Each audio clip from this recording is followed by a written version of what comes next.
Je viens vous retrouver, nous sommes le matin de Noël. Alors, je commence par vous souhaiter un joyeux Noël à tout le monde. J'espère que tout se passe bien dans vos familles respectives et que vous avez eu beaucoup de cadeaux. Moi, j'en ai eu plein. Et pas mal de cadeaux côté couture et tricot d'ailleurs. Pour mon plus grand plaisir. Voilà. Donc pour celles qui ne me connaissent pas, celles ou ceux qui ne me connaissent pas, donc je suis Anne. Vous pouvez me retrouver sous le pseudo Anne le chat sur les différents réseaux sociaux. Et je viens vous présenter ici ce que j'ai réalisé depuis à peu près mi-novembre, je pense. Voilà. Donc c'est parti, on y va. Alors, la tradition d'abord, donc ce que je porte, j'ai choisi ce matin quand même une pièce fait main de ma garde-robe pour vous la présenter aujourd'hui. Elle est on ne peut plus sobre. Il s'agit tout simplement d'un plantain. Voilà, un plantain avec sa jolie encolure. Ça fait très longtemps que je l'ai fait celui-là, au moins 2-3 ans. Donc je me rappelle pas si j'avais fait une encolure plus courte ou plus longue que d'habitude. Et c'est une maille, voilà, avec un petit peu de lurex, hein, donc une maille qui brille un petit peu. Et je vais vous montrer, voilà, j'ai fait dans le dos un petit appliqué avec une petite étoile en Liberty, voilà. Alors, j'ai pas fait exprès. Mais donc je suis un peu en noir et ça va être quelque part la dominante des réalisations couture que j'ai fait sur ce mois-ci. Alors je sais pas si c'est influencé par mon humeur du mois ou tout simplement en fait en hiver je suis assez souvent avec des pièces on va dire sombres et je les accessoirise le plus souvent avec par exemple des châles, un peu de couleur, etc. Mais c'est vrai que c'est quelque chose que je fais quand même globalement régulièrement, enfin tous les ans. Et apparemment je n'ai pas failli à mes habitudes. D'un autre côté, ça me permet d'avoir d'excellents basiques que je vais mettre très régulièrement. Alors pour commencer,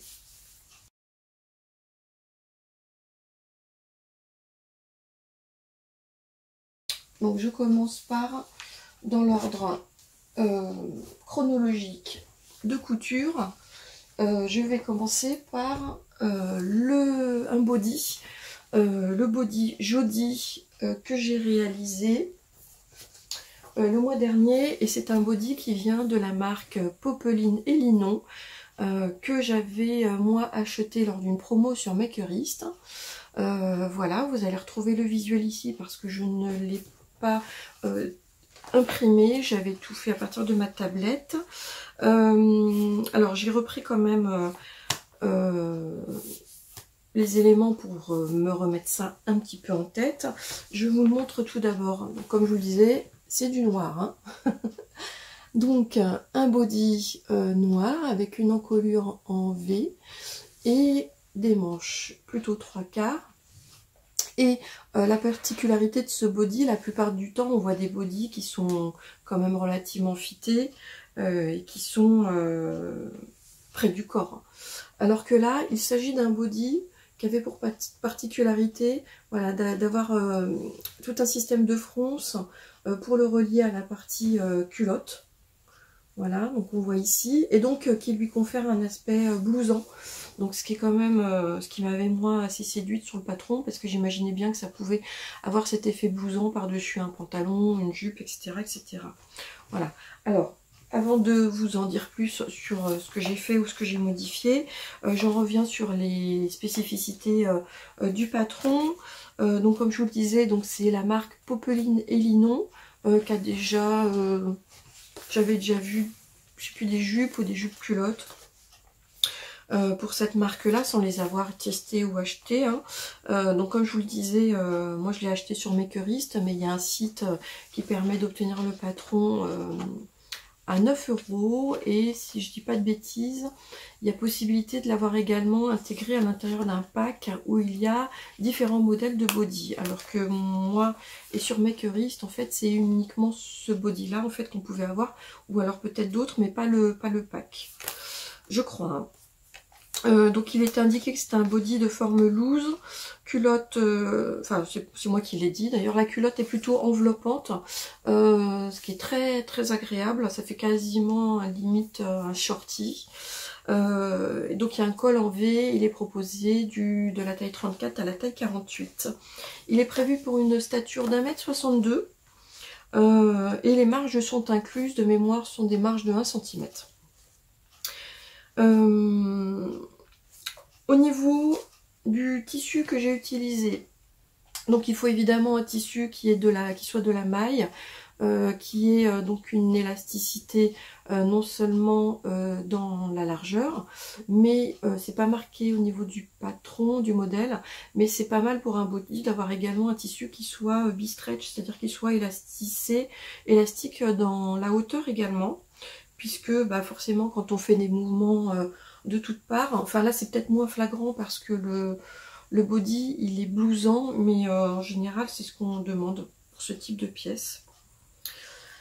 Alors moi, donc au niveau du tissu que j'ai utilisé, donc c'est tout simplement, donc c'est un jersey, mais c'est un jersey qui a un aspect un petit peu, je sais pas comment on dit gratté. À l'intérieur on dirait limite un French Terry, mais il est bien moins épais qu'un French Terry.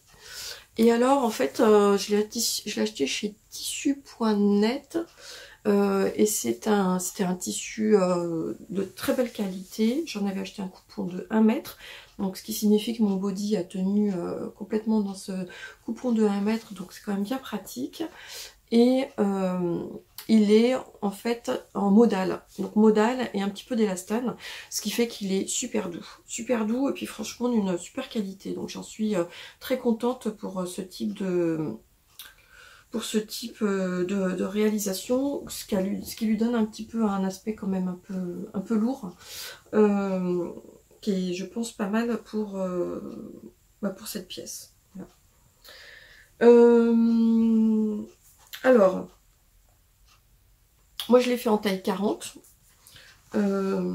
sans souci. Alors il y a un livret qui est quand même assez complet, ça reprend même les spécificités du jersey, il y a des petits points, comment dire, des guides par rapport au tissu, par rapport aux techniques d'assemblage qui sont pas mal. Le livret est assez complet, même si moi je n'ai pas du tout respecté la gamme de montage, c'est-à-dire l'ordre dans lequel on devait faire les différentes étapes de couture. En fait, de mémoire, ici on faisait, comment dire, on devait assembler d'abord le haut et l'arrière,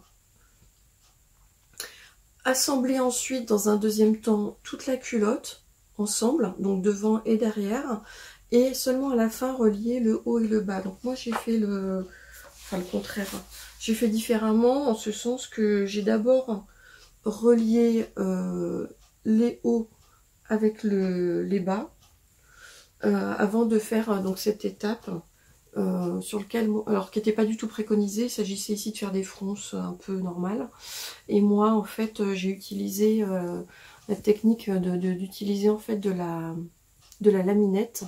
Vous la voyez ici qui brille, hein. En fait on le sent pas trop au toucher, mais donc j'ai utilisé de la laminette en le tendant assez fort pour faire froncer directement mon tissu. Voilà. Donc j'ai changé pas mal de choses, j'ai trouvé aussi, donc tout y était, on s'en tire très bien avec ce guide, mais je trouvais que parfois les finitions manquaient un petit peu de précision. Pour vous donner un exemple, la technique ici du gousset, moi je l'ai faite avec alors voilà, je vous montre. Je l'ai faite ici avec la technique du burrito, pour avoir quelque chose qui permettait en fait de pouvoir intégrer cette partie-là. Elle est doublée, et on ne voyait ni couture ici, ni couture de ce côté-là. Donc après, moi, j'ai refait une surpiqûre ici à la recouvreuse pour que ce soit joli, vous voyez. J'étais plutôt contente de moi. Je trouve que voilà, mes finitions sont pas mal. Je suis un peu dispersée aujourd'hui, j'ai perdu l'habitude de faire des podcasts. Mais en fait, c'était pas marqué comme ça du tout dans le livret. En fait, alors déjà, il laissait cette partie libre, je crois, là, à l'intérieur du body, hein, ce qui peut se faire. Mais enfin, j'étais pas très convaincue par le détail des finitions. Alors moi, que je reprenne un petit peu dans l'ordre. Voilà. Pareil pour la bande d'encolure, je sais plus comment il faisait. Mais moi j'ai fait... ah oui, si. Il faisait en fait la technique pour obtenir ici le col en V. En fait, la technique qui était proposée, c'était d'avoir une encolure qui était légèrement, on va dire, arrondie, et puis de pincer un petit peu comme ça à la fin, à l'intérieur, pour obtenir un V. Donc moi, j'ai plutôt opté pour le fait de faire une vraie encolure en V comme ça dès le départ au niveau de la découpe. Donc j'ai changé la pièce ici, et en fait j'ai repris pour ça, c'est toujours un peu ma bible, hein, c'est le livre Drest de Direndo, au niveau du top avec le col en V, qui explique exactement comment le réaliser, et donc ça me permet toujours d'avoir un col en V vraiment impeccable. Donc il est comme ça, puis après pareil, on n'a plus qu'à l'assembler, alors il faut être très minutieux, mais on l'assemble directement comme ça, la bande après la surjeteuse, et j'ai quelque chose voilà, avec un fini, surtout que dans le jersey ça pardonne pas, donc là j'étais plutôt contente. Voilà, donc ça c'est bon. Ensuite, donc comme je vous le disais ici, moi j'ai assemblé le haut et le bas de la culotte devant et derrière, et donc j'ai assemblé avec de la laminette en tirant assez fort sur l'intérieur pour que ça me donne cet aspect blousant. Donc là c'est bien, voilà, de toute façon en plus bon, mais il suffit de tirer de manière assez homogène pour obtenir des fronces assez régulières, hein, mais je trouve que ça fait pas mal. Alors en plus en se disant que cette partie là elle est dans le pantalon, dans une jupe, hein, donc de toute façon on peut voilà, enfin ça donne quelque chose de bien, je suis contente. Et enfin voilà, donc la dernière partie, donc c'est la réalisation de la... Parce qu'il est quand même assez technique, enfin c'est un peu technique quand même comme pièce, hein. Donc il s'agit également de pouvoir poser proprement l'élastique picot, enfin, en tout cas moi c'est ce que j'ai choisi comme finition.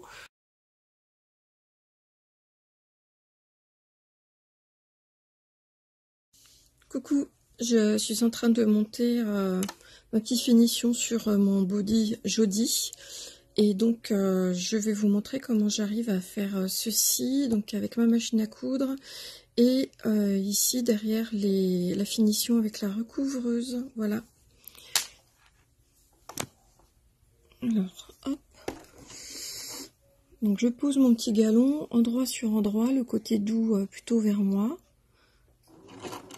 Je suis sur un point zigzag, et en fait au préalable j'ai compté que mon galon devait faire à peu près 80%, entre 80 et 85% de la circonférence de ma manche là, parce que c'est un bout de manche que je suis en train sur lequel je suis en train de poser mon galon. Alors j'y vais, je pique et je tends légèrement mon galon.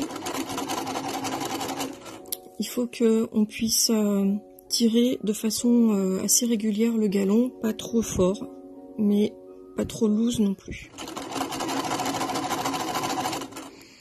Je fais attention à bien piquer à la fois mon bord et mon galon, et je pique au plus près, sur ce côté-là, au plus près de mon galon, de ma bordure.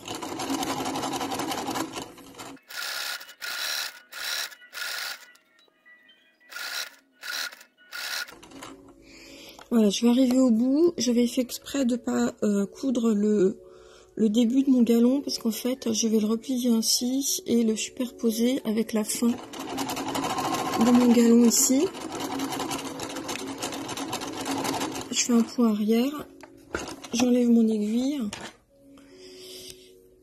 et je coupe ici mes fils.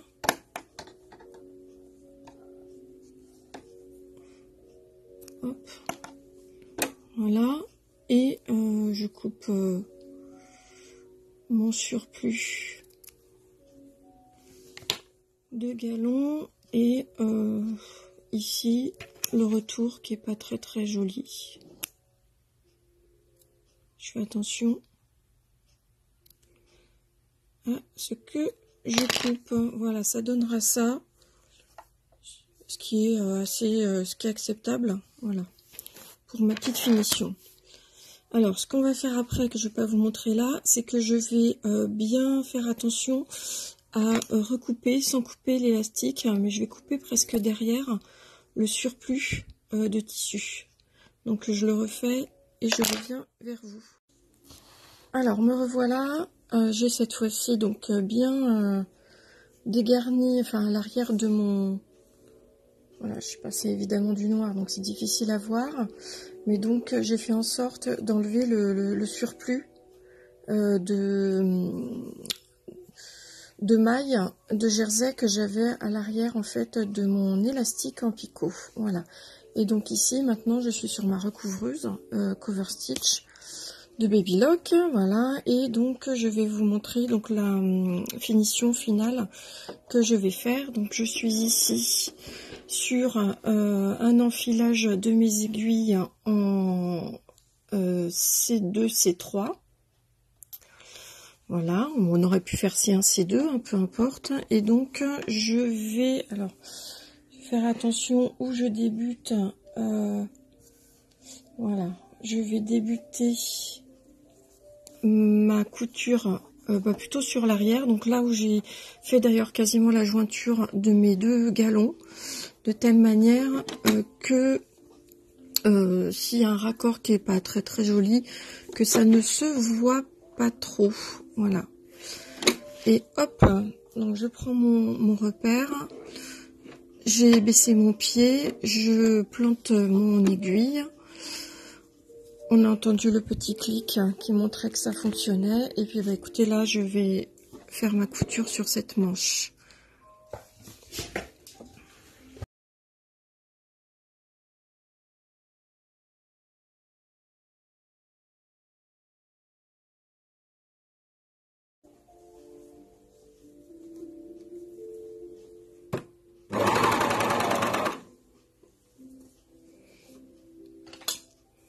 Alors ici ça va être un peu compliqué sur le noir, mais il s'agira voilà, de reprendre ici. Voilà, donc j'ai réussi à passer les fils de ce côté.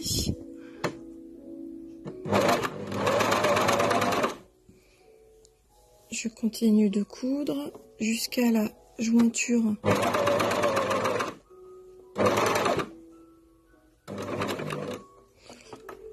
Alors, hop.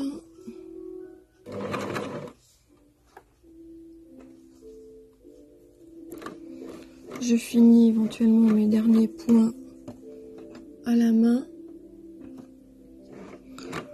Voilà, hop. Je lève mon pied. Vous avez entendu le petit bruit caractéristique. Je prends ici mes fils.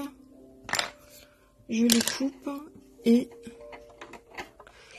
voilà, je peux couper mes derniers fils ici et j'obtiens une jonction qui est pas trop mal. Voilà, et donc voilà ce que j'obtiens.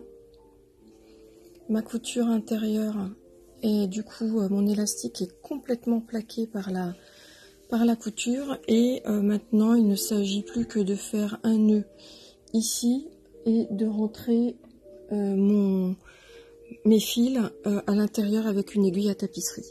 Voilà. Enfin voilà, donc très contente. Mes petites finitions sont pas mal du tout. Donc contente d'avoir fait cette pièce technique où j'ai pu quand même m'entraîner à faire des choses assez propres. Il n'y a qu'une chose à laquelle je n'avais pas pensé, c'est qu'en fait, vous voyez ici, c'est le devant, et en fait, on a une sorte de biais dans le tissu, là, en jersey, qu'on vient poser et replier, donc comme un biais pour avoir la pièce où on va poser les pressions. Et en fait, je l'ai...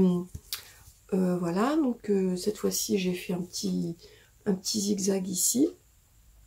Et en fait, j'ai pas pensé, j'aurais dû la replier à la fin, après avoir posé mon petit galon, parce que de ce côté-là, ça va, c'est assez propre, mais en fait, à l'intérieur, bah, pour que mon galon, mon petit élastique picot il soit propre, bah, j'ai dû faire un repli. Alors que si j'avais laissé cette pièce-là ouverte, j'aurais pu insérer mon élastique à l'intérieur, et seulement après replier cette pièce là. Bon, voilà, après une fois fermé, c'est nickel. Et puis finalement à cet endroit là, je crois qu'il n'y a que moi qui le vois. N'est-ce pas? Voilà, en tout cas voilà, ça fait quand même très propre. Enfin, pour les pressions, alors là j'étais aussi contente de moi, parce que, alors j'avais pas de petites bandes à pression qui sont en général préconisées pour les bodys, et puis je sais que c'est toujours un peu difficile d'arriver à coudre proprement sur ces petites bandes où il y a des petites pressions, à cause de la taille du pied de la machine à coudre. Et donc, d'un autre côté, je voulais pas poser des pressions cam, parce qu'elles sont quand même assez dures à ouvrir. Alors je sais qu'il y en a qui arrivent à limer le plastique de la pression cam un petit peu, de telle manière qu'elle soit plus facile à s'ouvrir et à se refermer. Mais moi en fait j'avais des petites pressions qui étaient comme ça, que j'avais acheté il y a très longtemps, je sais pas moi, sur AliExpress. J'avais tout un lot de pressions comme ça. Ou alors je l'ai avec ma pince Vario, je sais plus, l'un ou l'autre. Mais toujours est-il que bah, c'est super. Et pour l'avoir déjà testé, c'est très facile à mettre et à enlever. Donc ça a vraiment la pression suffisante pour pouvoir faire son job, quoi. Voilà. Donc très très bien, voilà. Et puis enfin, donc les manches, ce sont des manches 3/4 qui sont proposées dans le patron, donc que moi j'ai faites parce que je me disais que c'est un body que je porterais peut-être, en fait moi clairement je vais pas le mettre forcément avec une jupe, en tout cas pour le boulot, parce que ça fait body plus collant. Je vous dis pas la gymnastique que ça impose quand on est dans un lycée, ou en général, puisque c'est mon boulot, hein, je suis professeure, où en général on a aussi son sac à main quand on va dans les toilettes. Enfin, celles qui savent, savent, voilà.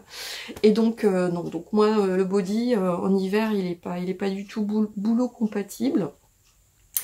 Et donc du coup, mais en revanche, je me vois bien le porter à la mi-saison.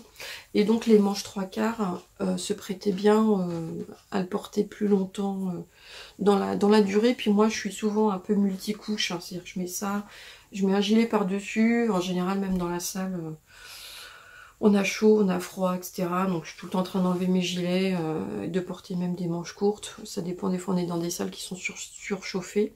Donc manche 3/4, voilà. Et donc là j'ai réalisé des finitions avec le même élastique qui me restait, et j'ai fait exactement la même chose. Donc pour pouvoir resserrer très légèrement en fait mon bas de manche, mais sans que ce soit trop, ça serre trop, j'ai posé mon petit élastique picot avec exactement la même technique que précédemment. Donc c'est propre à l'intérieur et propre à l'extérieur. Voilà, voilà. Donc très contente. Alors juste une petite chose, hein, je l'ai essayé, je l'ai porté, et j'ai une chose qu'il va falloir que je modifie. Mais je ne vous l'ai pas montré à l'intérieur, si ça vous intéresse. Donc là, hop, et hop, voilà, donc là à l'intérieur. Donc il est comme ça, donc avec la fameuse laminette. Et je vous ai dit que, en fait, j'ai de l'excès de laminette qui est là. Alors, de deux choses l'une. Et ça me gêne un peu, moi je suis très sensible, je suis pas sensible à grand chose, mais je suis sensible juste à ça, vous savez, les fameuses étiquettes des fois, avec des petits points qui sont faites en nylon, soit en haut des pantalons, ou alors derrière les t-shirts, alors ça, je les supporte pas, c'est tout en train de me gratter, ce qui fait que je les enlève tout le temps, et là ça me fait un petit peu la même chose, en plus c'est forcément au niveau du ventre, donc ça gêne un petit peu. Donc je crois que je vais essayer dans un premier temps proprement, sans couper mon tissu, de recouper l'excédent de plastique. Mais là ça me gêne un petit peu aussi. Ou sinon ce que je vais faire c'est que je vais utiliser un biais en jersey. Et je vais le repasser dans la marge de couture et le rabattre un petit peu proprement. De telle manière que ce soit cette petite bande de jersey qui colle à la peau et qui soit pas cette partie là. Voilà, donc je pense que je vais faire ça. Alors enfin, donc au porté très sympa. Donc je vous montrerai tout à l'heure les photos. Enfin, je vous montrerai pas les photos en body, hein. Je vous montrerai les photos quand il est porté avec quelque chose. Alors, il y a juste une chose, c'est qu'en fait, c'est bizarre parce que dans le patron, ils disent que c'est une culotte haute. Alors, c'est vrai qu'elle est haute pour une culotte, mais en fait, elle n'est pas taille haute. En fait, ici, là, ça arrive plutôt, je dirais, ici. Ça arrive ici. Voilà. Donc, ça, par exemple, avec ce pantalon-là, je peux le porter parce que c'est un pantalon à peine, en fait. En fait, ce body, j'arrive à le porter avec des pantalons qui sont plutôt pantalons taille basse. Parce que la ligne ici de fronce tombe à peu près au niveau de la ligne du pantalon, et donc on a ce joli effet blouson qui se refait par-dessus. Mais du coup, on peut pas porter ce type de body avec des pantalons ou des jupes qui sont plutôt taille haute, parce qu'en fait, sinon, on aurait cette partie bouffante qui arriverait en dessous de la ceinture du pantalon ou de la jupe, et donc ça fait un amas de tissu qui visuellement n'est pas qui serait pas très joli sous le pantalon ou la jupe, en tout cas qui est pas très agréable à porter. Donc ça, il faut le savoir parce que moi j'avais pas du tout appréhendé à ça, et donc c'est pas un body que je peux porter avec tout. En gros, si on veut un body qu'on peut porter avec tout, faut prendre des bodys plutôt fités, moulants, qui du coup vont s'accorder avec sans doute plus de choses. Voilà, donc il suffit juste de le savoir, et c'est tout. Mais en tout cas, moi je suis très contente de cette pièce toute noire, mais qui est un bon basique, voilà, et que je n'avais pas du tout dans ma garde-robe. Alors donc, je pense vous avoir tout dit.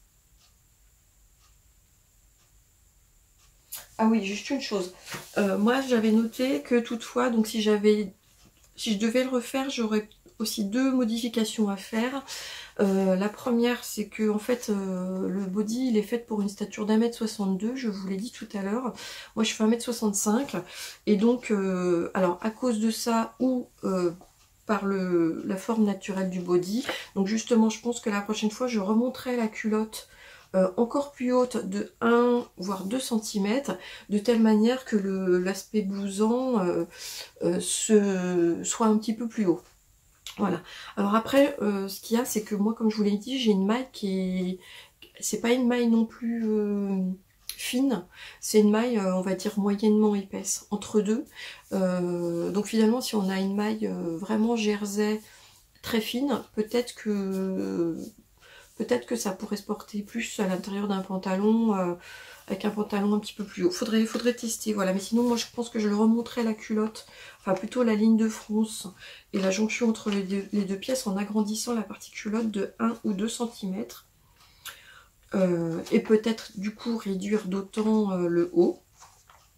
Et la deuxième chose, c'est que vous allez voir sur les photos, mais je trouve que la ligne d'épaule, vous voyez là par exemple, la ligne d'épaule, elle est très bien. Elle tombe ici. Là, au niveau de mon body, la ligne d'épaule, elle tombe plutôt là. Elle est plutôt tombante. Et donc, moi, je la remonterai aussi plutôt de 1 cm au moins sur une autre version. Donc voilà, donc justement, pour que vous puissiez voir ce que ça donne, je vous mets mes petites photos portées.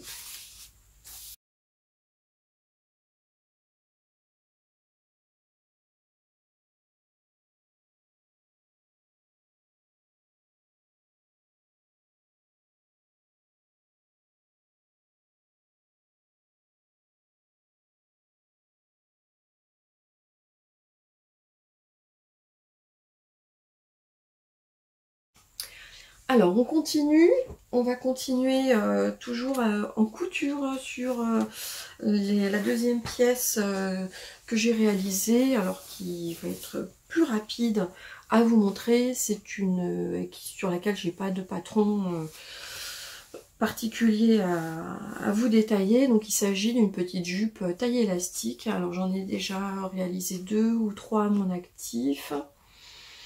Souvent dans des tissus que j'aime beaucoup, donc j'en avais déjà réalisé une dans un tissu atelier brunette l'année dernière que j'avais doublé pour l'hiver, et une que j'avais réalisée cet été, que j'ai aussi beaucoup porté, que j'avais fait dans un tissu Listelor. Alors le patron de base, si vous voulez vraiment un patron de base et qui est un patron gratuit, c'est vous tapez sur votre moteur de recherche jupe Sacré-Cœur des coupons de Saint-Pierre, et vous tombez directement sur le blog des coupons de Saint-Pierre où il y a le tuto, en tout cas le tuto, oui, de la réalisation de cette jupe taille élastique qui se fait dans l'intégralité de la laise d'un tissu.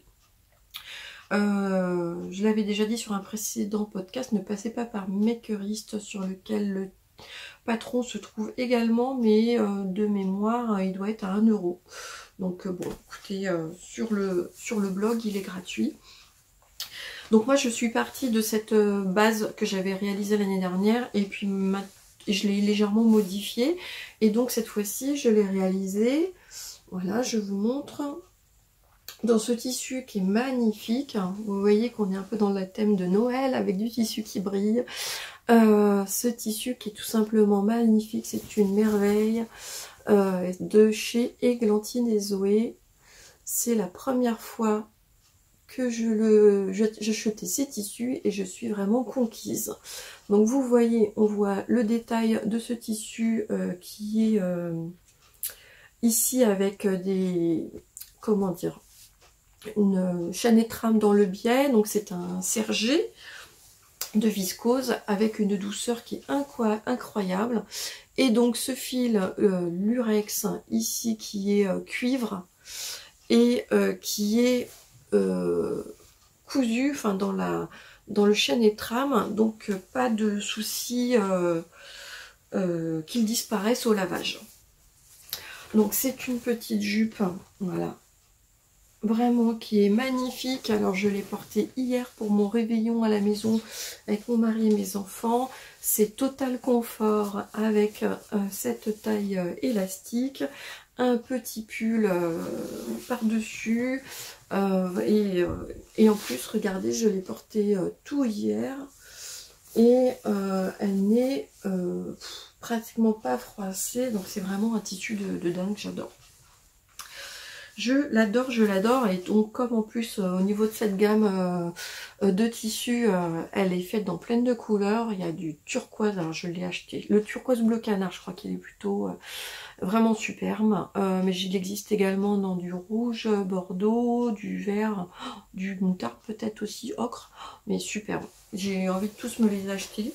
Alors c'est vrai que ce sont des tissus qui ont leur prix, hein, ils sont 20 €, ils sont à 20 € le mètre, mais franchement moi ça me dérange pas de mettre le prix quand j'ai la qualité, et là honnêtement on a enfin moi j'estime que j'ai la qualité au toucher, vraiment super. Alors cette petite jupe, moi je l'ai doublée puisque c'est quand même pour une version hiver. Le tissu en lui-même pouvait se suffire, mais il est quand même légèrement, vous voyez, un petit peu en... C'est pas vraiment qu'il est transparent, mais un peu translucide, voilà. Donc je l'ai doublé avec de la doublure donc anti-statique de mon stock. Et donc c'est là moi la petite modification que j'ai fait pour par rapport au tuto que je vous ai indiqué, c'est que au niveau voilà, alors c'est tout bête, hein, voilà, une fois qu'on a compris un peu comment coudre les choses, voilà, donc je l'ai cousu ici pour le raccorder et surtout conserver un très léger aspect paper bag ici, avec cette petite partie là sur à peu près 1,5 cm, 2 cm moi ici, sur lesquels il n'y a pas de... Il n'y a pas d'élastique, mais ce que je fais, c'est que je fais en sorte, comment dire, de décaler la doublure par rapport au tissu principal, ce qui fait que quand je l'ai sur moi et qu'on peut voir éventuellement le petit rebord ici de l'aspect paper bag, et bien que ce soit pas la doublure qu'on voit, mais le joli tissu. Voilà. Alors, je vous disais que ce tissu, donc il a son prix, mais moi concrètement, c'est 60 cm que j'ai utilisé pour la réaliser. Je fais 1,65 m, je la porte, elle m'arrive là au-dessus du genou, j'aurais peut-être même pu, on peut peut-être même la caser dans 55 cm sur la laise. Donc, vous avez une super jupe pour... vous faites la... pour grosso modo 12 €, hein, voilà, de tissu, donc ça vaut quand même le coup, je trouve. Surtout que les tissus Églantine et Zoé, on peut aussi les trouver en magasin, dans vraiment des magasins de tissus spécialisés qui font des beaux tissus. Donc si vous avez envie au préalable de le toucher ou de ne prendre que ce métrage là sans avoir à rajouter par exemple des frais de port.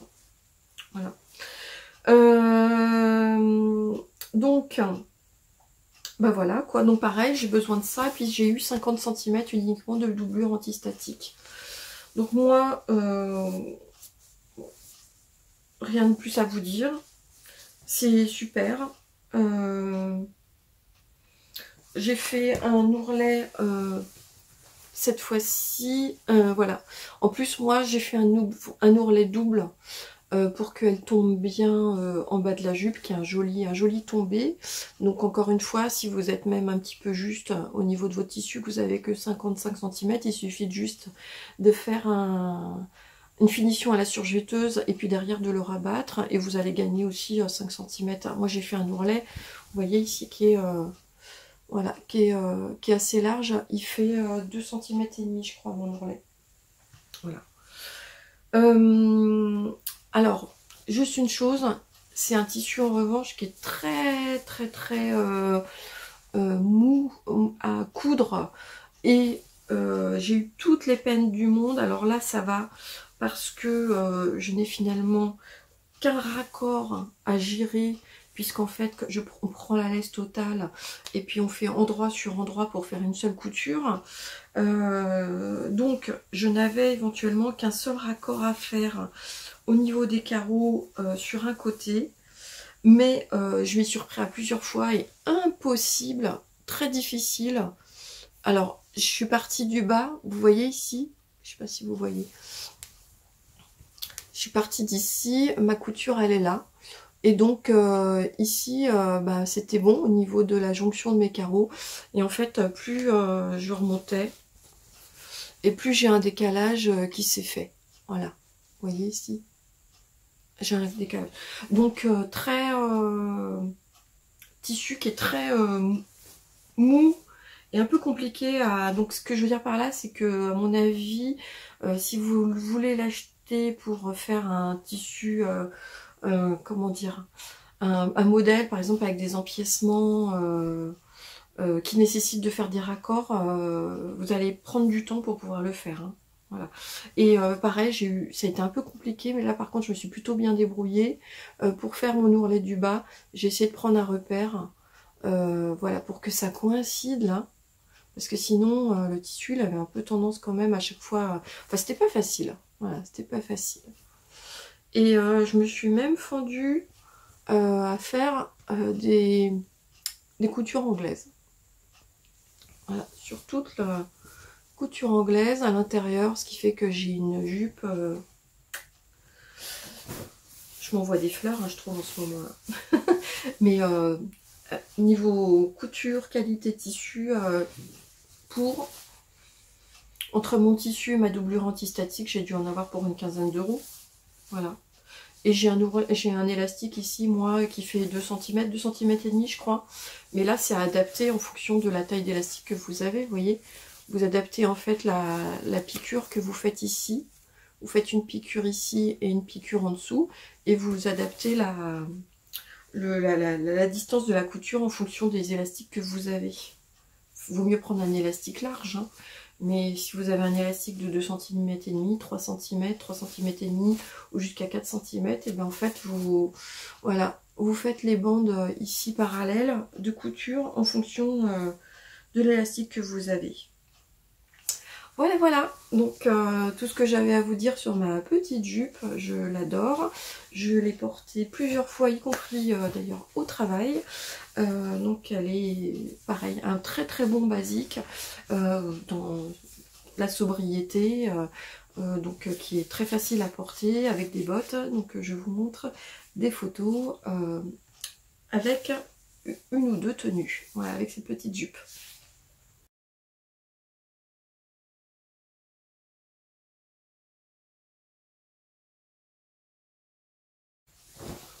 Alors, je continue dans le Total Look Black avec cette fois-ci un short. Alors, j'ai pas remarqué, donc vous voyez, aujourd'hui, cette fois-ci, j'ai cousu donc un body, un short et une jupe taille élastique. Donc, c'est quasiment de quoi me faire une tenue presque complète. Je ne l'avais même pas réalisée. Et donc, je me suis faite, j'avais super envie d'un short en velours, côtelé, on en voit pas mal passer sur les réseaux et dans les magasins en général. Et surtout, moi, quand j'avais une vingtaine d'années, j'avais justement un short que j'adorais, qui était en velours noir, que je portais beaucoup l'hiver, et je trouve que, enfin, ça revient à la mode, et je me suis dit... basta, c'est pas parce que j'ai presque 30 ans de plus que je me priverai du plaisir de porter un short avec des collants l'hiver. Et donc, après avoir pas mal regardé le patron de short qui serait adapté, alors j'avais en fait un velours côtelé dans mon stock, vraiment on ne peut plus basique, je ne sais même plus où je l'avais acheté, il est même pas élastique. Et j'en avais à peu près 1 mètre. Et donc, après avoir regardé les versions qu'il pouvait y avoir sur internet et les différents patrons, je me suis dit encore une fois, Anne, va regarder ce que tu as toi-même dans ta patron tech qui pourrait peut-être faire l'affaire. Et je me suis encore une fois tournée sur ce patron livre que définitivement j'ai complètement amorti, si vous me suivez depuis le début, et je me suis dit bah tiens, ce patron de short pantalon, donc short que j'ai déjà réalisé cet été et qui était super confortable, et bien je me suis dit tiens, pourquoi pas essayer de le faire en version hiver. Alors j'ai regardé, donc je vous le remets ici, donc ici en pantalon, on retrouve ici la version short qu'on voit ici, mais donc sur cette version plutôt été. Donc moi je l'ai beaucoup porté cet été. Pour rappel, donc c'est un short taille élastique, un peu du même style des tailles élastiques que la jupe que je viens de vous montrer, c'est-à-dire que l'élastique reprend l'intégralité de la ceinture. Et ce short, je l'aime beaucoup parce qu'il était hyper confortable cet été, et surtout j'aime beaucoup, il y a des grandes poches qui sont très profondes, qui sont d'ailleurs des poches que j'ai repris plusieurs fois sur d'autres modèles de patron, parce qu'elles sont super confortables et profondes, et ce sont un peu mes poches gabarit préférées. Donc, je suis allée voir le hashtag Dressed le short sur Instagram et je n'avais pas vu de version hiver, en tout cas en velours. J'en ai peut-être pas vu passer une en rouge. Je me demande si c'était pas... comment elle s'appelle? Rachel Yappepa. Je vous remontrerai. Si je la retrouve, je vous montrerai ce que j'avais vu. Et je me suis dit, allez hop, de toute façon, le tissu, je l'ai en stock. Le patron est déjà découpé. J'ai juste pris la précaution au moment où j'ai coupé le tissu de rajouter 4 cm sur le bas parce que je me disais, bon voilà, comme c'est pour un short d'hiver avec des collants, peut-être que la version hiver nécessitait pour moi en tout cas d'être un petit peu plus longue que celle que j'avais réalisée sur cet été. Et bah voilà ce que ça donne. Alors encore une fois, c'est du noir. Ouais, ça passe pas mal. Voilà, donc vous voyez, mon petit short que j'adore, que j'ai déjà porté plusieurs fois. Donc, taille élastique, sur un tissu pourtant sans élastane, hein, en ce qui me concerne, et zéro souci au niveau du confort, donc très bien. Vous voyez donc la fausse ici, donc c'est une fausse braguette, hein, voilà, qui est juste...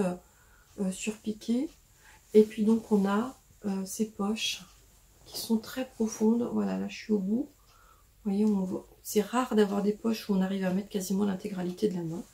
Et donc à l'intérieur, hop, une petite touche de fantaisie avec une petite popeline en tissu de coton, voilà, un petit pois blanc, voilà, où j'ai sous-piqué ici pour que la doublure ne remonte pas. Et voilà, donc là, l'avant et l'arrière. Alors, donc aucune modification, voilà, donc aucune modification par rapport au patron et aux explications du patron. Il est juste hyper confortable, parfait. J'ai conservé les 4 cm que j'avais gardés et j'ai fait j'ai surjeté et j'ai fait un ourlet d'à peu près 2 cm et demi pour que ça ne rebique pas. Et il est très très bien. Alors la seule chose qu'on pourrait éventuellement lui reprocher, peut-être que certaines le reprocheront, c'est qu'en fait, c'est vrai que quand on fait une taille élastique comme ça dans du velours, ça donne beaucoup de matière. Mais voilà, il y en a certaines qui peuvent éventuellement être gênées d'avoir un peu de matière ici, surtout au niveau des fesses. Mais moi, pas du tout. Enfin, en tout cas, je trouve qu'il tombe vraiment bien. Et puis, on peut le mettre autant avec quelque chose qui va être rentré à l'intérieur qu'un gros pull. Voilà, donc ravie, très contente de ma prise de risque tout à fait limitée, hein, d'avoir utilisé ce coupon et d'en avoir fait une version hiver. J'en suis très contente et encore une fois déjà pas mal porté et il est très bien. Voilà, il est nickel. Donc je vous laisse avec mes photos portées.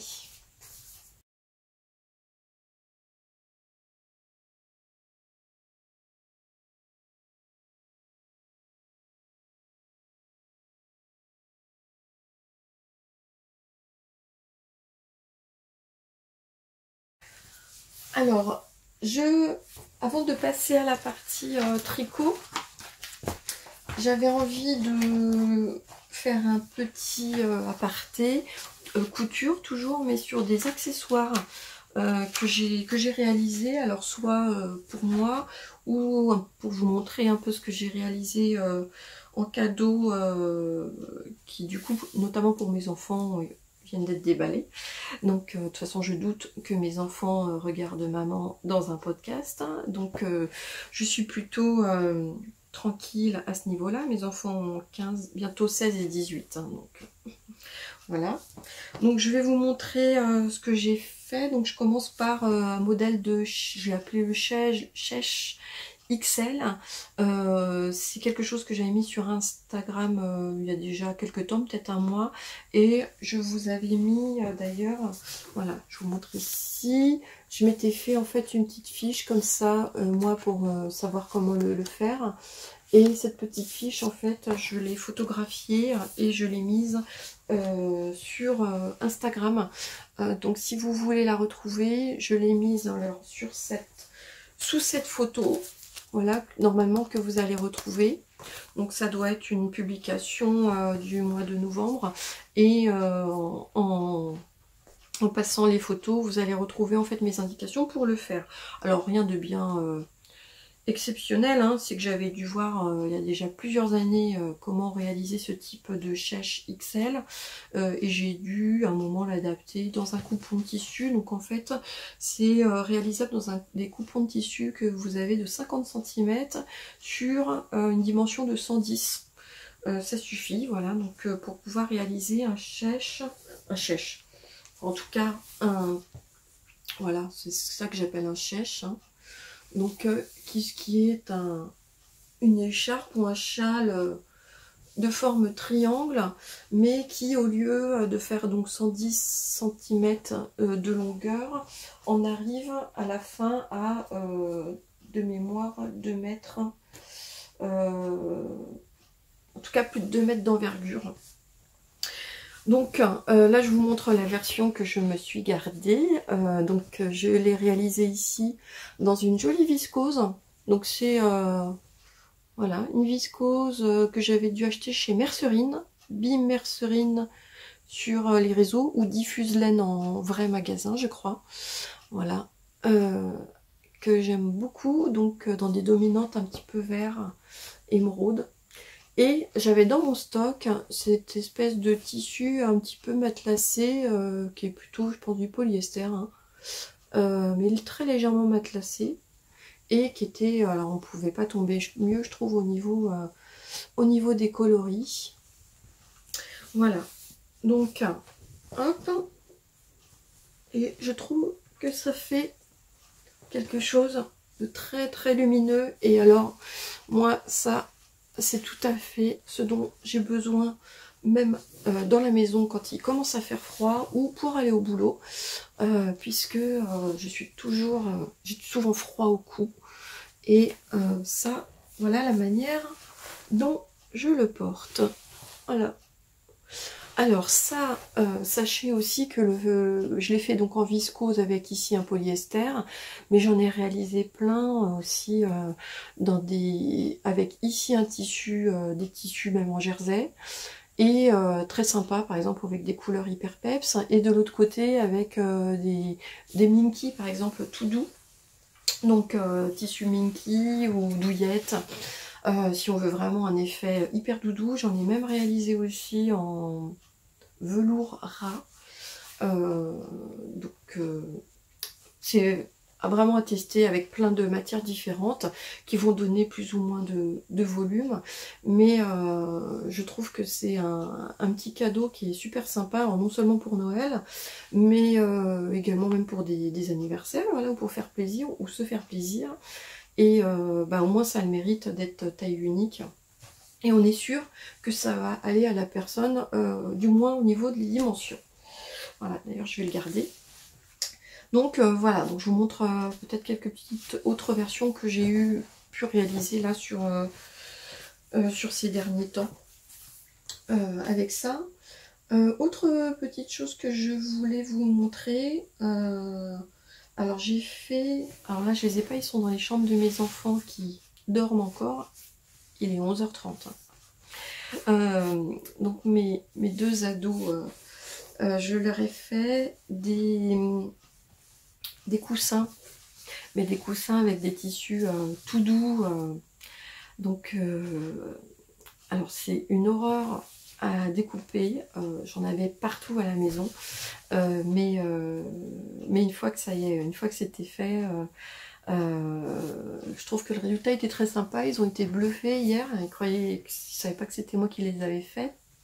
Et surtout, bah, voilà, j'ai fait une petite étiquette dessus pour marquer cousu avec amour par maman.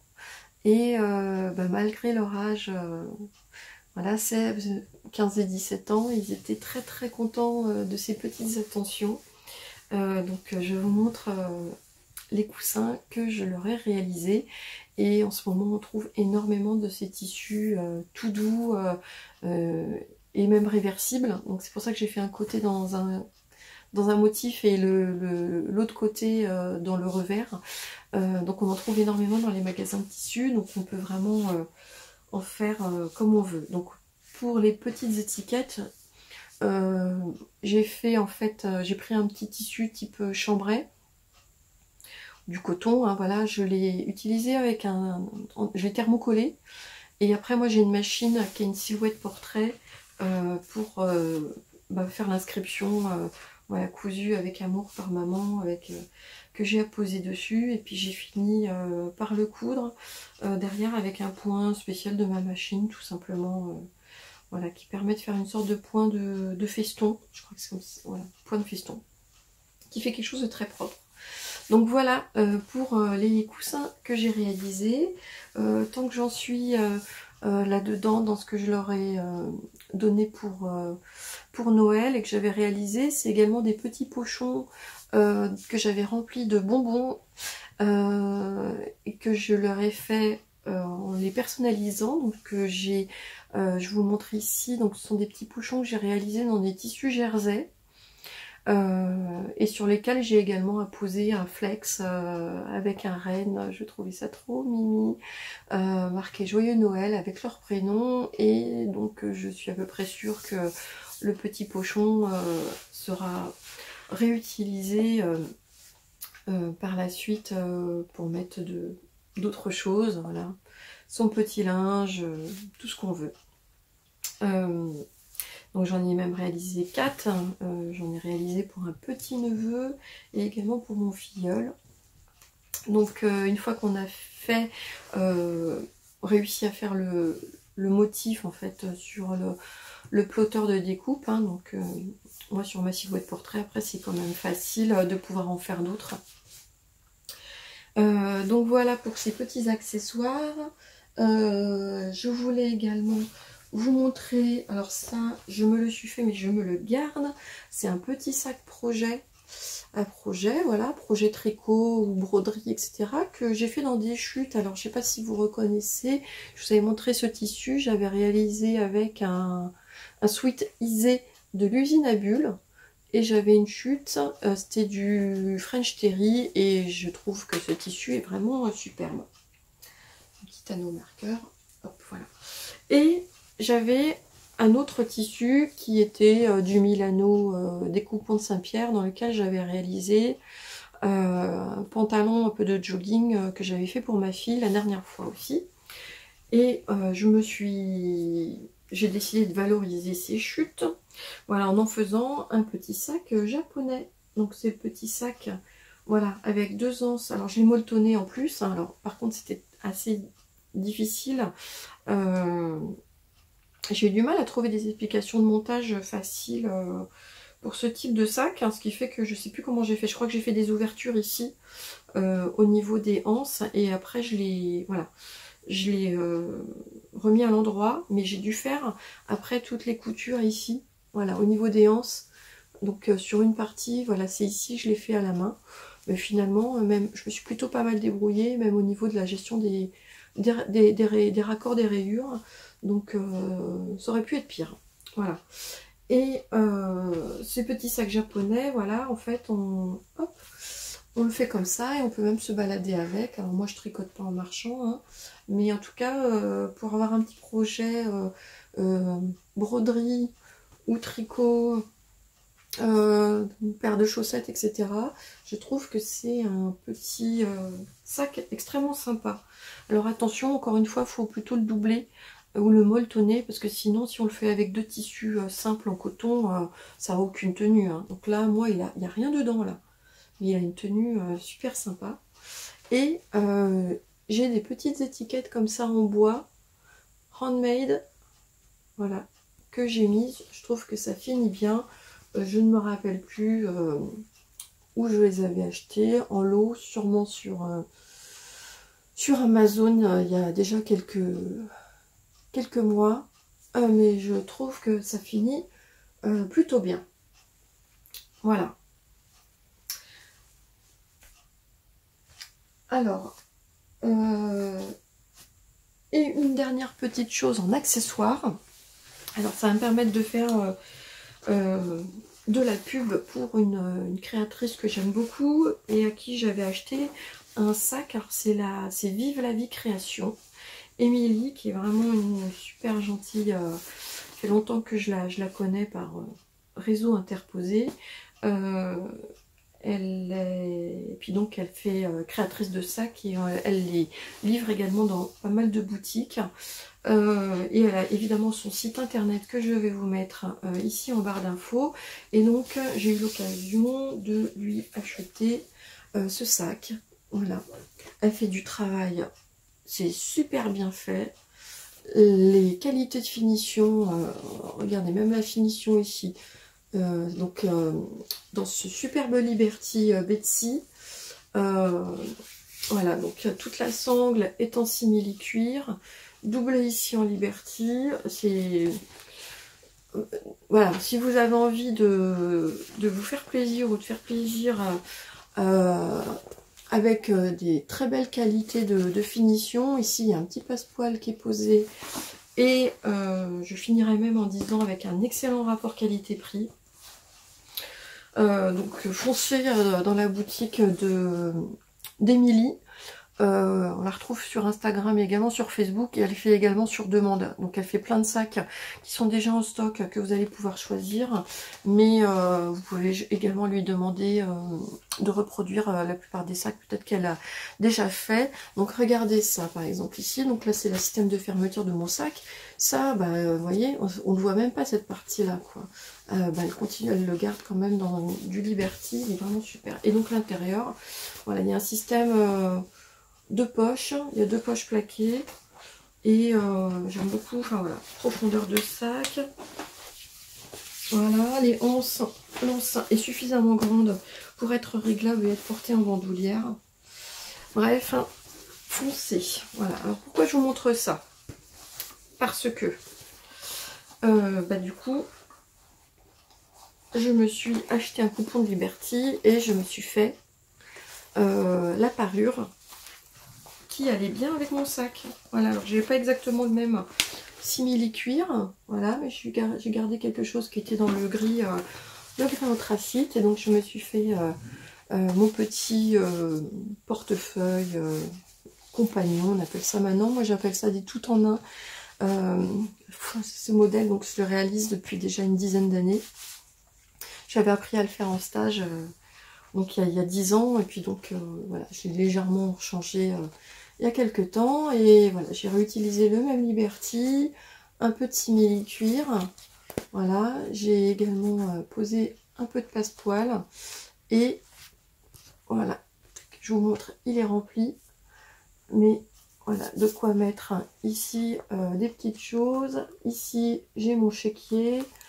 J'ai tous mes papiers qui sont là, mes autres papiers qui sont à l'intérieur de la poche, ici zippée. Voilà. Et j'ai mon portefeuille, donc assorti à mon sac. Je suis très contente. Et puis donc, comme d'habitude aussi, je me suis fait un petit porte-monnaie. Voilà, recto verso. Là, je mets ma carte. Normalement, on l'enlève. Voilà, mais il est comme ça, avec un petit bouton pression ici, qu'on ouvre, ma carte bancaire, et voilà, un petit tissu qualitatif à l'intérieur, des espèces, et voilà. Donc ça, je me suis fait plaisir en prenant enfin le temps, voilà, de faire ce genre d'accessoires pour moi. Comme je vous l'ai dit, j'avais plutôt l'habitude de les faire pour les autres. Et là, ça fait du bien de se faire plaisir, surtout en ce moment, n'est-ce pas? Donc voilà mon petit sac avec ses accessoires. Eh bien, je crois que cette longue page couture va se refermer. Et je vais passer à la partie tricot.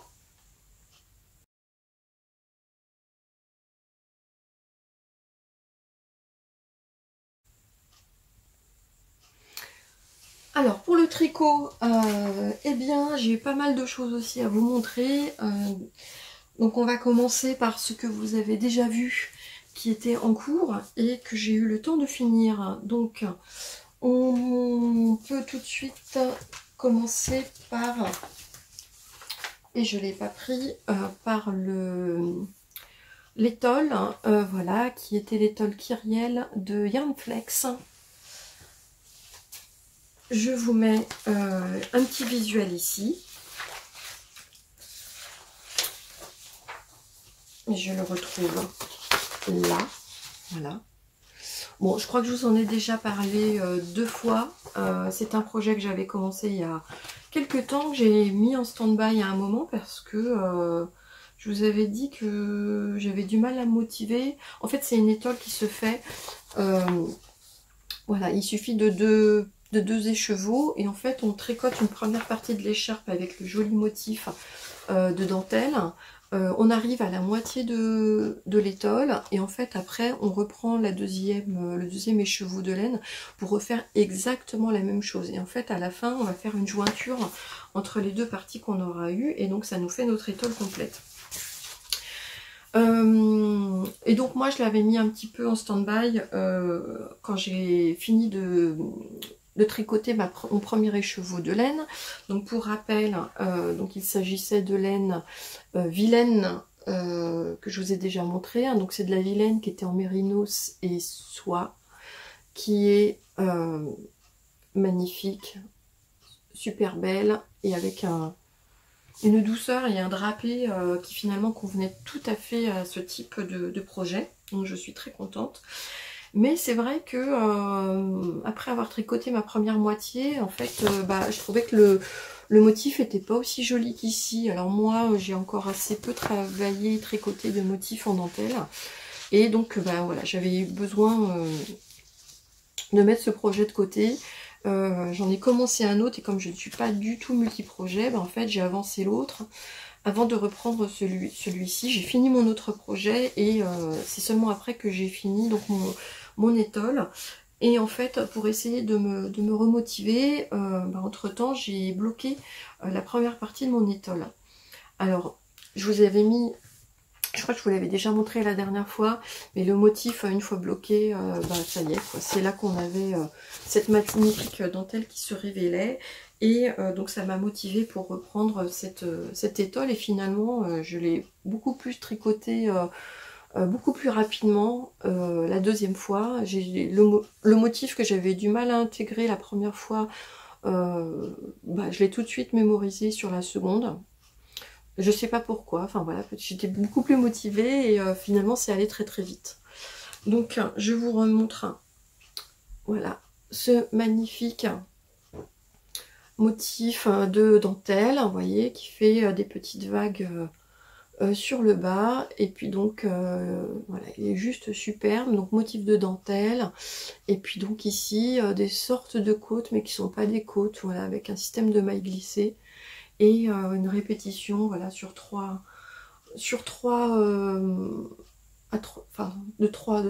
morceaux de dentelle, hein, comme ça sur la largeur.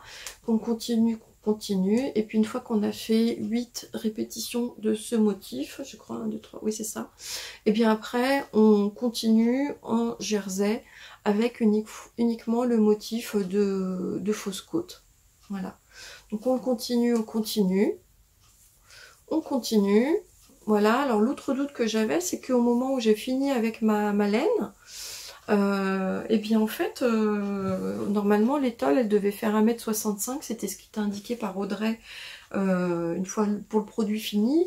Donc et moi en fait, je me retrouvais, je sais plus, mais j'avais quelque chose qui était quand même bien rabougri, c'est le terme que j'ai utilisé, et en fait, surtout,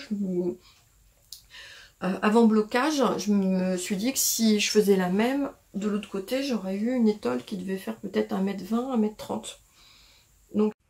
Coucou, je reviens, donc je voulais vous montrer, je viens de finir mon étole qui s'appelle Kyrielle, et je voulais vous montrer un peu la différence qui pouvait intervenir entre une partie que j'ai précédemment bloquée, donc c'est celle que je vous ai montrée la dernière fois lors de mon dernier podcast. Donc on la voit, la dentelle s'est bien étalée, et je vais vous montrer, je vais vous faire la comparaison avec la deuxième partie de l'étole, que je viens de finir, et pour vous montrer un peu la différence. Vous voyez, regardez, en fait c'est tout, je vais me mettre un peu plus loin, il y en a une qui s'est bien étalée, et regardez un peu la différence qu'il y a entre celle-ci, c'est exactement la même, et celle-là, c'est à la fois étalée dans les deux sens. Là ça fait presque un effet un petit peu rabougri.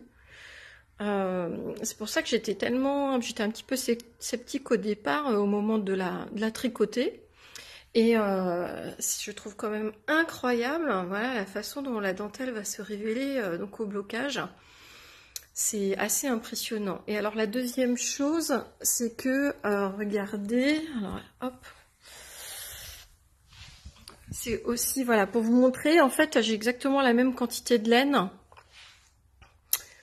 qui est utilisée, donc puisque c'était deux pelotes qui avaient exactement le même métrage, et donc avant blocage elle s'arrête ici, et après blocage, donc voici comment ça va s'étaler. Donc on va récupérer peut-être pas loin entre 15 et 20 cm. Donc elle va vraiment s'étaler également sur la longueur. Donc voilà, c'est pour ça que j'avais beaucoup de doutes.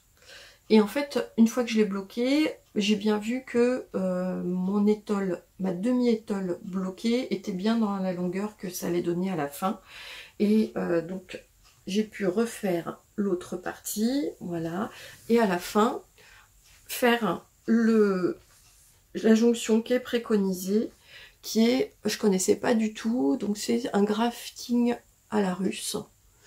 Donc le lien est donné pour pouvoir le réaliser. Donc je l'ai fait bien sur ce côté-là. Je me suis un peu ratée ici puisque j'ai décalé juste d'une maille.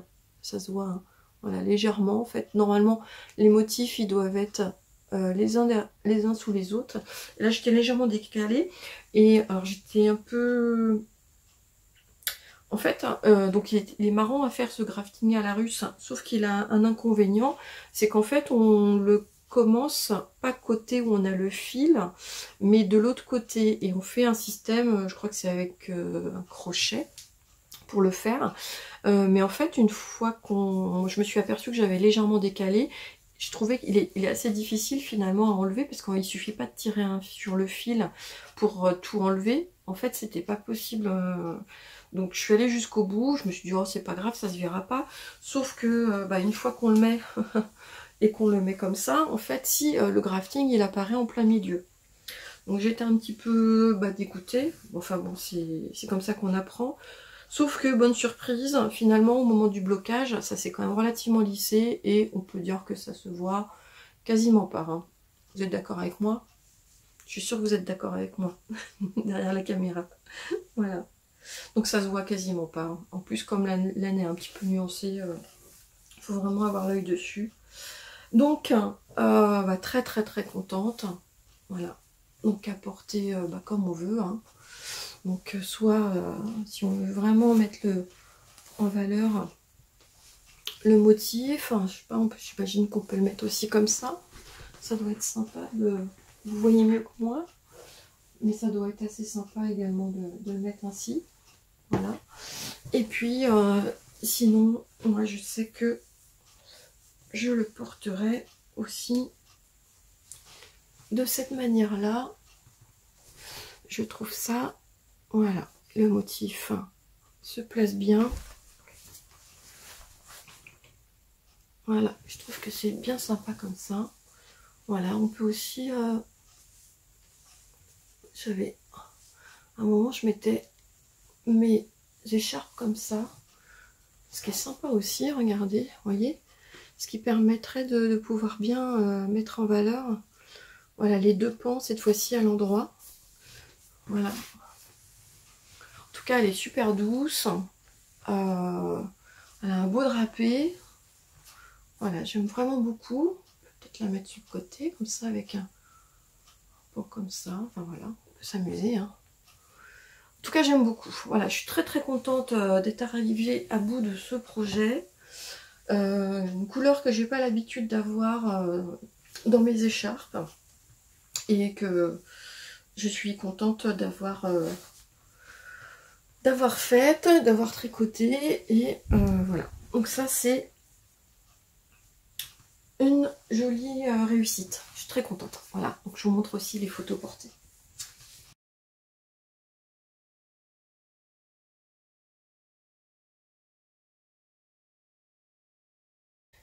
Et on passe donc à la suite. Alors, je vous ai dit, donc j'avais du coup réalisé un autre projet entre temps. Et l'autre projet, eh bien, en fait, il s'agit du cardigan ou du gilet de Morissette C. Voilà, qui est le cardigan Johnny. Alors, je l'avais déjà commencé la dernière fois et je crois vous l'avoir montré un petit peu. J'ai été coupée. Donc, je ne sais pas à quel moment ça a coupé. Alors, je reviens. Donc, je vous disais, donc au niveau des tailles, ça va de XS à 3XL, 104 cm à 156 cm de tour de poitrine pour le cardigan fini. 23 à 28 cm d'aisance positive requise. Au niveau de l'échantillon, il fallait un échantillon de 20 mailles sur 26 rangs. Aiguille numéro 4. Voilà, il était préconisé ici sur le modèle préconisé sur de la Katia. Modèle gris-bleu. Il faut des aiguilles 4 et 3,5. Voilà, moi j'ai fait la 3e taille. Alors ce qui est pas mal, enfin faut le faire en couleur après, c'est que moi par exemple j'étais dans la couleur verte et donc après toutes les inscriptions qui sont indiquées, en fait on retrouve tout de suite dans la couleur verte les inscriptions qu'on doit suivre. Ça évite de mettre au stabilo, vous savez, pour savoir quelle est la taille qu'on a dans le patron. Moi j'avais donc utilisé, et je vous l'ai dit, donc une laine de Virginie Marquet qui est 70% mohair et 30% mérino. Voilà. J'avais 6 écheveaux de 100 grammes avec des écheveaux qui font à peu près 200 mètres. Donc c'était parfait, voilà. Je sais pas combien il faut aussi. Moi pour ma taille, donc c'est la 3e taille, il fallait 980 mètres de laine, donc ce qui explique que voilà, c'est tout ce qui me reste, c'est ceci. Voilà, j'en profite pour vous montrer la laine et le halo de mohair. Alors c'est quand même pratique parce que c'est mohair et mérinos en un brin, donc ce qui fait que j'ai le même résultat que si je prenais un fil de mérino et un fil de mohair et soie. Donc elle est vraiment super. Alors, on ne peut pas la retrouver, hein, elle fait quasiment pas de vente de sélène, ou très très peu, parce qu'en fait elle doit faire des ventes de sélène une fois par an, mais en plus là j'avais vraiment eu un bol incroyable. Je vous l'avais déjà dit, mais en plus j'avais eu cette laine à un prix défiant toute concurrence. J'ai eu beaucoup de chance, voilà. Sinon, donc je vous montre, hein, voilà ma réalisation de mon cardigan. C'est quasiment, comme je vous le disais, le même. Je vais mettre ces boutons. Hop. Voilà. Donc il est comme ça. Voilà. Et donc la particularité, c'est que par exemple ici, les boutonnières, on n'a pas à les faire après coup. C'est qu'elles sont déjà intégrées en fait au moment du tricot. Ce qui fait qu'en fait on fait les 2 pattes de boutonnage, on les fait et après on les retourne pour pouvoir les coudre. Donc y compris ici, en fait on fait les boutonnières à 2 endroits. Alors normalement il faut les rebroder à la fin, je ne l'ai pas fait. Voilà, on les brode et en fait derrière on n'a plus qu'à coudre ici. Voilà, et en fait je trouve que ça tient, elles tiennent bien mieux que quand c'est des boutonnières simples. Là, elles sont doublées, du coup, les boutonnières. Et c'est parfait. Alors, j'ai trouvé des boutons de mon stock qui étaient parfaits. Qui sont des boutons en plastique bleu. Et voilà. J'essaie de vous montrer un peu voilà ce que ça donne.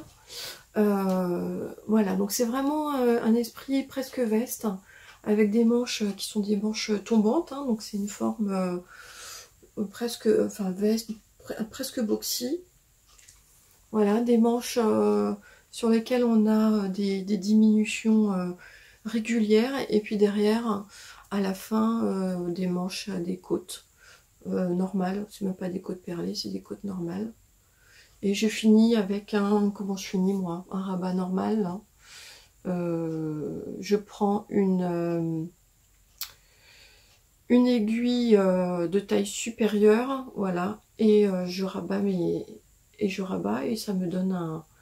Je trouve que ça fait pas un système gondolé là au niveau de la manche que j'aime pas trop, et en fait ça garde l'élasticité nécessaire. Donc ça c'est très bien. Et puis pour le bas. Donc c'est pareil, on a plutôt tendance, je me rappelle même pas qu'il y ait des diminutions. Donc il y a des diminutions qui doivent intervenir plutôt par ici. Il y en a quelques-unes là. Voilà, quelques diminutions. Et on arrive aussi sur le bas, donc avec un système de côte. Enfin, à la fin, je sais plus comment on fait. Si, oui. On vient reprendre au niveau du col un certain nombre de mailles qui nous est bien indiqué. Hein. Au niveau du patron, on fait une large bande, un rang d'ailleurs des côtes. On fait un rang contrasté qui va nous permettre après de continuer. On va rabattre. La seule chose, je crois qu'elle dit à la fin qu'il faut finir à la main pour faire la couture ici. Et moi en fait ce que j'ai fait, je sais plus, j'ai fait quelque chose de plus propre que ce qui était préconisé. C'est que j'ai dû prendre ma dernière maille ici avec la maille qui était en dessous au moment où j'ai rabattu. Voilà, c'est ça. Comme ça me fait je trouve ce rabat qui est assez propre et qui est pas mal quoi. Donc voilà.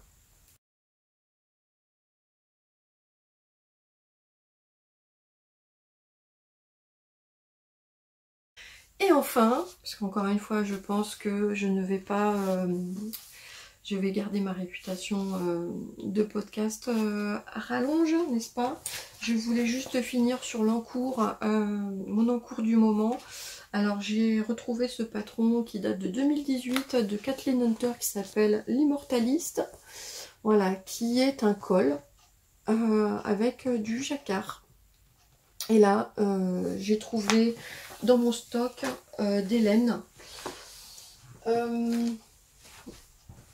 Alors, des bouts de laine. J'ai vraiment... alors, celle-là, elle est pas mal. C'était de la Cascade. Voilà, donc une base, c'est la base la plus qualitative que j'ai utilisée pour ce col. Pardon. En revanche, pour le reste... je me suis pas embêtée, j'ai vraiment pris des laines voilà, de mon stock qui étaient des laines même acryliques. Acrylique et laine un petit peu de laine quand même, laine peignée, donc c'est de la fil d'art oxygène que j'ai dans plusieurs coloris. Voilà, j'utilise celle-là qui est de la framboise, celle-là qui ressemble un petit peu à un coloris ocre. Et j'ai celle-là également qui est sur un, je sais plus, un coloris gris anthracite. Donc voilà, vous avez ici mon combo de couleurs qui me plaisait pas mal. Et je vous montre tout de suite l'avancée de mon col qui a déjà pas mal avancé, qui est déjà quasiment à la moitié. Voilà, et qui est comme ça. Ah, je trouvais super. Vous voyez, même avec de la laine acrylique, franchement, mon jacquard il rend vachement bien. Hein. Je suis en train de vous montrer la jonction là. Hop, hein. Voilà. Voilà comment il est. Il en jette, hein. super contente. Voilà. Alors là, en fait, je fais une petite modification. Parce que, initialement, il y a un autre motif entre celui-là et celui-là. Je ne vais pas vous montrer la grille de jacquard. Bon, tant pis. Mais il y a un motif entre celui-là et celui-là, qui est un motif un peu en losange. Et j'ai décidé de ne pas le faire. Donc en fait, là, je suis en train de faire la répétition de celui-ci. Et là, c'est comme si ici, j'avais mon axe de symétrie. C'est-à-dire que je vais repartir après sur ce motif-là. Et de nouveau celui-là. Et de nouveau mes côtes. Et du coup, ça me fera un col. Au lieu de faire 40 cm, je crois que ce qui est à peu près... la longueur totale, moi, il va faire 38. Bon, voilà. Et je suis très très contente du rendu. Je vous montre comment ça a bien. Alors des fois, j'ai des passages à 3 couleurs qui sont un peu plus sportifs. Hein. Mais sinon, regardez, on dirait une vraie tapisserie. Hein. C'est impressionnant. Hein. Ça me met... Ah ouais, j'aime bien. Voilà, donc ça permet aussi d'être un projet sympa, qui monte vite, et sur lequel on peut bien s'entraîner pour faire du jacquard, je trouve. Avant de se lancer dans des projets plus compliqués, avec des augmentations, etc. Là, c'est du tout droit, on a juste à suivre la grille. Voilà, on a juste à suivre la grille. Voilà. Donc, nickel, ce sera mon prochain projet fini, que je vous montrerai dans mon prochain podcast. Voilà. Eh bien écoutez, il me reste à vous remercier d'être arrivé jusque-là, si vous avez tenu la totalité des podcasts. De continuer de vous souhaiter tout simplement de bonnes fêtes de fin d'année, même si une première partie vient juste de passer. Je pense que le temps plus de monter mon épisode, il sera pile entre les deux fêtes, on verra. En tout cas voilà, donc passer du bon temps, moi je trouve ça très agréable là d'être, je suis très contente avec mes 2 enfants, j'ai l'impression qu'on a passé rien qu'à 4, mais à Noël, voilà, on avait mis encore plus de cadeaux, j'avais eu à cœur de faire plus de choses fait main que d'habitude, et on a passé un super moment, on a fait des jeux, enfin on s'est bien marré, je crois que les enfants on a quand même bien profité, donc on a bien mangé, on a pris une bonne dose de bonheur, et c'est quand même très important, évidemment par les temps qui courent. Je vous souhaite plein de bonnes choses, également de passer de belles fêtes, voilà, d'en profiter avec vos proches.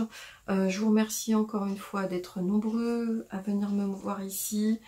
De vous abonner, de mettre vos petits pouces, de mettre vos commentaires. Vous savez combien c'est un petit peu la nourriture des podcasteurs et podcasteuses, de s'enrichir un petit peu des commentaires que vous mettez, d'apprendre un petit peu plus aussi à vous connaître à travers ces petits échanges qu'on peut avoir dans ces commentaires, donc ici, ou même également, il y en a qui me les envoient en message privé sur Instagram, donc c'est vraiment très très sympa, donc n'hésitez pas à continuer, voilà. Vous pouvez aussi partager en story mon petit podcast pour le faire connaître si vous en avez envie, ça me fera également très plaisir, n'hésitez pas à me taguer pour me le dire, voilà. Écoutez, je vous dis encore une fois merci, comme d'habitude. Voilà, je vous embrasse tous, et puis je vous dis sans doute au mois de janvier. Voilà, allez, ciao ciao.